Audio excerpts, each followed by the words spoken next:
خوش آمدید ہماری پروفٹ سیریز میں، جہاں ہم قرآن پاک میں بیان کی گئی انبیاء کرام علیہ السلام کی سچی اور روح پرور کہانیاں جانتے ہیں، وہ کہانیاں جو صرف قصے نہیں بلکہ زندگی کے سبق ہیں۔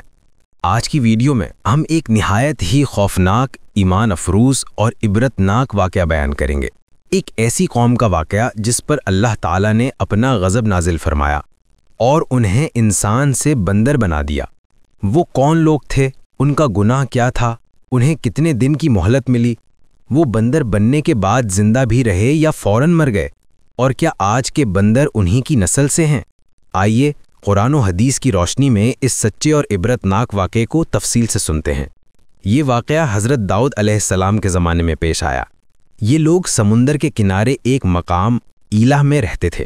ان کی آبادی تقریباً 70,000 تھے۔ اللہ تعالیٰ نے انہیں بے شمار نعمتیں عطا کی تھیں، سرسبز و شاداب باغات، بہترین رہائش، وسیع رزق اور سب سے بڑھ کے سمندر میں مچھلیوں کی کثرت۔ یہ لوگ انہی مچھلیوں کی تجارت کرتے، ان سے اپنا رزق کماتے اور نہایت آرام و خوشحالی کی زندگی گزارتے۔ لیکن انسان جب بہت زیادہ خوشحال ہو جاتا ہے تو اکثر شکر کے بجائے نافرمانی کے راستے پر چل پڑتا ہے۔ اسی طرح اس قوم نے بھی بتدریج اللہ کی نافرمانی شروع کر دی۔ پھر ایک دن اللہ تعالیٰ نے چاہا کہ اس قوم کو آزمایا جائے۔ اللہ نے حضرت داؤد علیہ السلام پر وحی نازل فرمائی کہ اپنی قوم کو بتا دیں کہ ہفتے کے دن مچھلی پکڑنا حرام ہے۔ یہ حکم بظاہر ان کے لیے سخت تھا، کیونکہ ہفتے کے دن سب سے زیادہ مچھلیاں آتی تھیں، باقی دن مچھلیاں بہت کم ملتیں اور انہیں روزی انہی مچھلیوں سے ملتی تھی۔ قوم اس حکم سے پریشان ہو گئی، لیکن انہیں معلوم نہ تھا کہ یہ ایک آزمائش ہے۔ جب قوم پریشان تھی تب شیطان نے انہیں ایک نہایت چالاک وسوسہ ڈالا۔ تم کیوں پریشان ہوتے ہو؟ سمندر سے چھوٹے چھوٹے نالے نکالو، خشکی میں بڑے بڑے حوض بنا لو۔ ہفتے کے دن مچھلیاں ان نالیوں کے ساتھ بہہ کر حوضوں میں آ جائیں گی۔ تم ہفتے کے دن ان نالیوں کو بند کر دینا اور اتوار کے دن آرام سے مچھلیاں پکڑ لینا۔ یوں نہ مچھلی ہفتے کو پکڑی جائے گی اور نہ گناہ ہوگا۔ ناظرین، یہ وہ ناجائز تحویل تھی جس نے پوری قوم کو گمراہ کر دیا۔ قوم نے سوچا کہ کیا ہی بہترین طریقہ ہے، اور انہوں نے اسی شیطانی چال پر عمل شروع کر دیا۔ جب یہ فتنہ پھیلا تو پوری قوم 3 حصوں میں بٹ گئی۔ یہ لوگ قوم کو روکتے، انہیں سمجھاتے، عذاب سے ڈراتے۔ یہ لوگ شکار نہیں کرتے تھے، لیکن دوسروں کو بھی نہیں روکتے تھے، بلکہ نیکی کرنے والوں سے کہتے، تم ایسے لوگوں کو کیوں سمجھاتے ہو جن پر عذاب نازل ہونا ہی ہے؟ یہی وہ گروہ تھا جو ہفتے کو مچھلیاں پھنساتا اور اتوار کو انہیں پکڑ کر بیچتا۔ یہ لوگ اللہ کے حکم کا مذاق اڑا رہے تھے۔ یہ سمجھ رہے تھے کہ ہم اللہ کو دھوکہ دے سکتے ہیں، حالانکہ اللہ کی پکڑ بہت سخت ہے۔ حضرت داؤد علیہ السلام نے ان نافرمان لوگوں کو بارہا سمجھایا، نصیحت کی، عذاب سے ڈرایا، لیکن ان کے دل سخت ہو چکے تھے۔ نیک لوگوں نے سختی سے اپنی بستی کے گرد ایک مضبوط دیوار کھینچ دی تاکہ وہ نافرمانوں سے الگ رہیں۔ ایک طرف نافرمان، دوسری طرف نیک لوگ۔ پھر ایک دن حضرت داؤد علیہ السلام نے اللہ کی نافرمانی کرنے والوں پر بد دعا فرمائی۔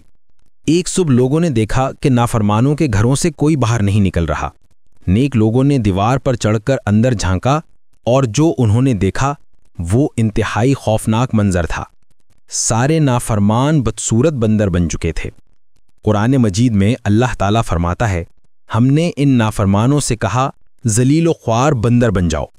جب نیک لوگوں نے ان بندروں کے قریب جانا چاہا تو یہ بندر انہیں پہچان لیتے، ان کے کپڑے سونگھتے، زنجیر کی آواز کی طرح چیختے، روتے، لیکن بول نہیں سکتے تھے۔